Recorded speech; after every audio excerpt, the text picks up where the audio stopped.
Digital legacy अर्थात् digital युगमा मृत्युपछि हाम्रो डेटा र हाम्रो अनलाइन पहिचानको के हुन्छ? हामी दैनिक जीवनमा फेसबुक, इन्स्टाग्राम, इमेल, बैंकिङ एप्सदेखि लिएर अनलाइन स्टोर र क्लाउड सेवासम्म प्रयोग गर्छौँ। यी सबैमा हाम्रो व्यक्तिगत डाटा, फोटो, भिडियो, पैसा र महत्त्वपूर्ण कागजातहरू सुरक्षित हुन्छन्। तर जब हामी यो संसार छोड्छौँ, यी सबैको मालिक को बन्छ?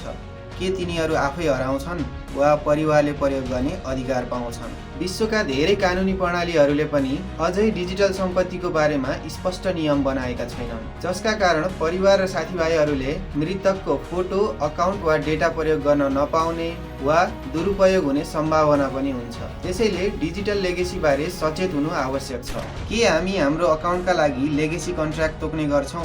के हामी डिजिटल सम्पत्तिको इनहेरिटेन्स प्लान बनाउने सोच राख्छौँ? र सबैभन्दा महत्त्वपूर्ण कुरा, के हाम्रो डेटाको नैतिक प्रयोग मृत्युपछि पनि सुनिश्चित हुन्छ?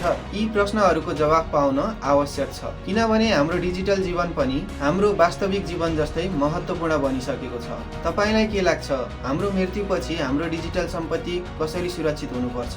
तपाईको विचारलाई कमेन्टमा भन्न नबिर्सिनुहोला।